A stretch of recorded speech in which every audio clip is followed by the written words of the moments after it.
यो बड़ी लोग, कैसे हो सभी लोग। मैं लेके आ गई हूँ एक और नया वीडियो लेके। तो अगर सभी लोगों ने अभी तक मेरे चैनल को सब्सक्राइब नहीं किया होगा तो सब्सक्राइब कर दीजिएगा। तो अब ज्यादा बातें ना करते हुए वीडियो को स्टार्ट करते हैं। एपिसोड के स्टार्ट में हम देखते हैं जो सातो होता है वो कहता है मेरी मदद करने के लिए आपको बहुत बहुत शुक्रिया सर। और ये सुनने के बाद जो मॉब होता है वो कहता है मुझे गलत मत समझो बच्चे, मैंने बस तुम्हारे ऊपर इन्वेस्ट किया है और कुछ नहीं है, और तुम्हें मुझे सर बुलाने की कोई भी जरूरत नहीं है। फिर हम देखते हैं जैसे ही मॉब वहाँ से चला जाता है तो वो जो लड़की होती है वो सातो से कहती है मैं तुम्हें एक राज की बात बताऊं, जो मॉब है ना वो एक अनाथ है और उसकी जो लाइफ रही है वो बहुत ही ज्यादा डिफिकल्ट रही है। उसने बहुत ही ज्यादा डिफिकल्टी के सामना करते हुए एक एडवेंचरर बना है और उसने तुम्हारे अंदर खुद को देखा होगा, इसलिए उसने तुम्हारी मदद की होगी। अब चलो तुम्हारे रजिस्ट्रेशन का काम पूरा करते हैं। बाय द वे मेरा नाम नी है और तुमसे मिलके अच्छा लगा। अब तुम इस गोले को अपने हाथ से टच करो। और ये सुनने के बाद जो सातो होता है वो उस गोले को टच करते हुए अपने मन में कहता है इस क्रिस्टल बॉल को देखने से बिल्कुल वैसा ही लग रहा है जैसे कि मेरे विलेज की सेरेमनी में था। फिर हम देखते हैं जैसे ही सातो उस बॉल को टच करता है तो उससे बहुत ही ज्यादा तेज रोशनी आने लगती है। इसके बाद प्रिंटर से कुछ लिख के बाहर आता है, जिसे देखने के बाद जो लड़की होती है वो काफी ज्यादा हैरान होते हुए कहती है सातो तो तुम्हारे पास ये स्किल है, तुम्हारा जो स्किल है वो एक गार्बलेट टेक्स्ट स्किल है। सुनने के बाद जो सातो होता है वो हैरान होते हुए कहता है क्या कहा गार्बलेट टेक्स्ट स्किल, आखिर ये क्या है, क्या तुम मुझे बता सकती हो। ये सुनने के बाद जो नहीं होती है वो कहती है मान लो कोई बहुत ही ज्यादा अपने स्वर्ड से प्रैक्टिस करता है या ये मान लो कि कोई बहुत ही ज्यादा सिलाई करता है, तो वो जैसे ही अपने स्किल में इम्प्रूव कर लेते हैं तो उनके जो यूनिक एबिलिटीज होते हैं वो अनलॉक हो जाते हैं। उसके बाद जो दुनिया की आवाज होती है वो तुम्हें गाइड करती है उन्हें सीखने में। फिर जो सातो होता है वो कहता है आखिरकार ये दुनिया की आवाज क्या है। फिर जो नहीं होती है वो कहती है दुनिया की आवाज तुम ऐसा समझ सकते हो कि ये आवाज सीधा हेवन से आती है, ये आवाज सभी लोगों को गाइड करती है उन्हें उनकी एबिलिटीज पाने में। और ये सुनने के बाद जो सातो होता है वो समझ जाता है और कहता है अच्छा अच्छा अब मैं समझ गया। फिर जो सातो होता है वो अपने मन में कहता है कि ये वही आवाज है जब मैंने सुना था जब मैं मरने की कगार पे था और उसके बाद मेरी जो पिछली लाइफ की मेमोरीज थी वो आ गई थी। फिर हम देखते हैं जो नहीं होती है वो सातो से कहती है जबकि तुम्हारे पास गार्बलेट टेक्स्ट स्किल है तो तुम्हें जरूर से ये नहीं पता होगा कि आखिरकार तुम्हें कौन सी चीज में प्रैक्टिस करनी चाहिए। मेरे ख्याल से तुम्हें अलग अलग चीजें प्रैक्टिस करनी चाहिए ताकि तुम्हें पता चल जाए कि आखिरकार तुम्हें क्या चीज प्रैक्टिस करनी है। और ये सुनने के बाद जो सातो होता है वो कहता है अच्छा ठीक है अब से मैं यही करूंगा, तुम्हारा बहुत बहुत शुक्रिया मुझे ये बताने के लिए। फिर जो नहीं होती है वो सातो से कहती है जरा रुको एक चीज अभी बाकी है। फिर हम देखते हैं जो नहीं होती है वो एक अजीब सी चीज के पास जाती है और उसको ओपन करने के बाद उसमें एक पेपर डालती है जिसमें कि हमारे सातो का स्किल लिखा हुआ था। जो सातो होता है वो उस चीज को देखते हुए कहता है आखिरकार ये क्या है, क्या ये कोई मैजिकल फोटोकॉपियर है। फिर थोड़ी देर के बाद जो नहीं होती है वो उस मशीन को ओपन करती है और फिर हमारे सातो के पास आके उसे एक पेंडेंट जैसी कोई चीज देती है। वो कहती है ये लो सातो ये तुम्हारा टैग है, इसके होने का मतलब ये है कि तुम एडवेंचरस गिल्ड के मेंबर हो। सातो उस चीज को लेते हुए कहता है तुम्हारा बहुत बहुत शुक्रिया। और जैसे ही उस पेंडेंट को ले लेता है तो वो कहता है ये बिल्कुल एक आईडी कार्ड की तरह है। फिर जो नहीं होती है वो सातो से कहती है इसे गले में पहनना होता है। फिर जो सातो होता है वो उसको अपने गले में पहन लेता है। उसके बाद जो नहीं होती है वो सातो से कहती है चलो अब मैं तुम्हें गिल्ड के बारे में थोड़ा बहुत बता देती हूँ। सबसे पहले मैं तुम्हें ये बताती हूँ कि आखिरकार रैंकिंग क्या होता है। तुम्हारी जितनी ज्यादा रैंकिंग होगी उतना ही ज्यादा तुम्हारा औकात होगा और जो बिगिनर्स की रैंकिंग होती है वो G- होती है। सुनने के बाद जो सातो होता है वो फिर से बहुत ही ज्यादा हैरान हो जाता है और वो कहता है क्या कहा G-, अबे अब ये कब से होने लगा। फिर जनी होती है वो कहती है हाँ तुमने बिल्कुल सही कहा, सबसे ज्यादा लोएस्ट जो होता है वो G- होता है, उसके बाद आता है G, फिर G+,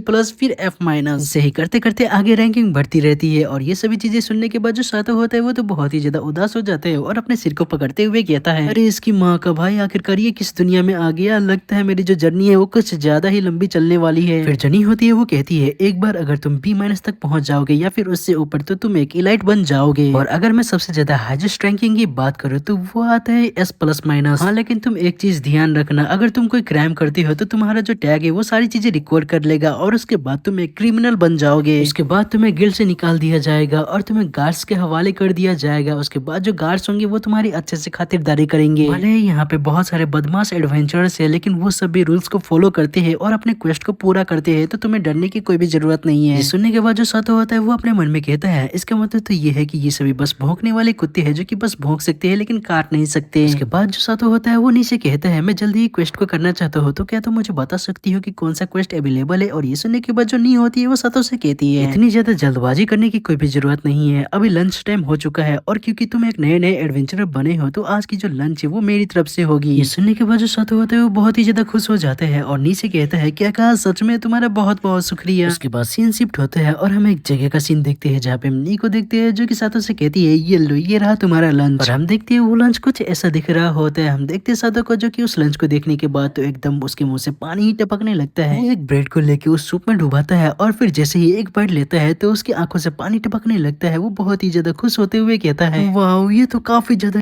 टेस्टी है। और हम देखते हैं जो नी होती है वो उसको खाते हुए देख रही होती है। फिर जो नी होती है वो सातों से कहती है, सातों मैं कुछ सोच रही थी और मैं वो जानने के लिए काफी ज्यादा क्यूरियस हूँ, क्या तुम बड़े फैमिली में पैदा हुए थे? क्योंकि तुम काफी ज्यादा पोलाइट तरीके से बात करते हो और जो तुम्हारे खाने का मैनर्स है वो भी काफी ज्यादा अच्छा है। अगर ये कोई सेंसिटिव टॉपिक है तो तुम्हें इस सवाल का जवाब देने की कोई भी जरूरत नहीं है। सुनने के बाद जो सातों होता है वो नीचे कहता है, नहीं मैं कोई बड़े फैमिली से नहीं हूँ, मैं बहुत ही ज्यादा गरीब फैमिली से हूँ और मेरी जो फैमिली है वो एक फार्मर है। मेरे पैदा होते ही मेरी जो माँ थी वो मर गई और जब मैं 6 साल का था तब मैं घर से भाग आया क्योंकि उन लोगों का प्लान था मुझे फॉरेस्ट में छोड़ने का। सुनने के बाद जो नहीं होती है वो काफी ज्यादा हैरान हो जाती है और उस सातों से कहती है, क्या वो लोग तुम्हें इसलिए फॉरेस्ट में छोड़ना चाहते थे ताकि एक जने का खाना बच जाए? सुनने के बाद जो सातों होता है वो नीचे कहता है, हाँ तुम ऐसा ही कुछ समझ सकती है, वो लोग बस मुझे बहुत ही ज्यादा मार देते और बहुत ही ज्यादा टॉर्चर करते थे। इन्हीं सभी चीजों के लिए मुझे उन सभी लोगों से 1% का भी लगाव नहीं है। मेरा जो ये सफर था इस सिटी तक आने का वो बहुत ही ज्यादा मुश्किल से भरा हुआ था। जब मैं घर से भागा था तो मेरे पीछे एक बुल वाला मॉन्स्टर पड़ गया था मुझे मारने के लिए, लेकिन तभी उस बिस्ट के ऊपर किसी और ने ही अटैक कर दिया, जिसे देखने के बाद मैं बहुत ही ज्यादा हैरान हो गया और उस तरफ देखने लगा। मैंने देखा एक दूसरे ही मॉन्स्टर ने उस बुल वाले मॉन्स्टर के ऊपर अटैक कर दिया है और वो दोनों आपस में ही लड़ने लगे, जिसे देखने के बाद मेरी बहुत ही ज्यादा बुरी तरह से फट चुकी थी। लेकिन मैं इतने अच्छे मौके को कैसे छोड़ सकता था, तो मैं जल्दी से वहां से भाग गया। फिर मैं किसी तरह से सेसी सिटी पहुंच आया। ये जगह कमजोरों के लिए बहुत ही ज्यादा बुरी थी, जैसे कि मैं यहाँ पे कमजोरों को बहुत ही ज्यादा पीटा जाता था और उनको एक टाइम के खाने के लिए भी बहुत ही ज्यादा मुश्किल करनी पड़ती थी। उन्हीं में से एक मैं भी था। मुझे डेली एक टाइम के खाने के लिए बहुत ही ज्यादा मेहनत करनी पड़ती थी और मेरा जो डेली का रूटीन था वो बस सरवाइव करना था। और आज के इस खाने के लिए बहुत ही ज्यादा शुक्रिया। मैं इतने ज्यादा टेस्टी खाना बहुत ही ज्यादा दिनों के बाद खाया हूँ। इस खाने की वजह से मैं कुछ दिनों तक तो आराम से सरवाइव कर सकता हूँ। फिर हम देखते हैं सीन शिफ्ट होता है और शाम का समय हो जाता है। हम देखते हैं जो नी होती है वो अपना काम कर रही होती है, लेकिन तभी वहाँ पे कोई आता है जिसकी वजह से जो नी होती है वो पीछे की तरफ मुड़ती है। तो हम देखते हैं वहाँ पे सातों होता है। सातों होता है वो नी से कहता है, जो गटर को साफ करने वाला क्वेश्चन था मैंने उसे पूरा कर दिया है। और हम देखते हैं उसकी पूरे बॉडी से बहुत ही ज्यादा बदबू आ रही होती है। सातों के पीछे वाला जो एडवेंचरर होता है वो अपने नाक को बंद करते हुए सातों से कहता है, अबे बच्चे ये क्या कर रहा है तू? छी यार, तेरे अंदर से कितनी ज्यादा बदबू आ रही है, जल्दी से दूर हट। फिर हम देखते हैं जो नी होती है वो सातों से कहती है, सातों पीछे की साइड एक कुआं है, तो जाओ और वहाँ जाके फ्रेश हो जाओ। वहाँ पे कुछ कपड़े हैं जिन्हें तुम पहन सकती हो, लेकिन शायद से वो कपड़े तुम्हें थोड़े से बड़े होंगे। और ये सुनने के बाद जो सातों होता है वो नीचे कहता है, अच्छा ठीक है, नहीं तुम्हारा बहुत बहुत शुक्रिया। फिर हम देखते हैं सातों जो होता है वो वहाँ से चला जाता है और फिर हम देखते हैं वो कुएं के पास आ जाता है। जो सातों होता है वो कुएं से पानी निकालने लगता है, लेकिन तभी हम देखते हैं कोई चिल्लाते हुए कहता है, ओए बदमाश बच्चे, आखिरकार तू क्या कर रहा है? सुनने के बाद जो सातों होता है उसकी तो फटके चार हो जाती है। वो बहुत ही ज्यादा डर जाता है और उसके हाथ से जो बाल्टी होती है वो भी गिर जाता है। देखते हुए जो बंदा होता है वो सातों के पास आता है और वो जो बंदा होता है वो इतना ज्यादा बड़ा होता है कि जो सातों होता है वो उसे देख के बहुत ही ज्यादा बुरी तरह से डरने लगता है।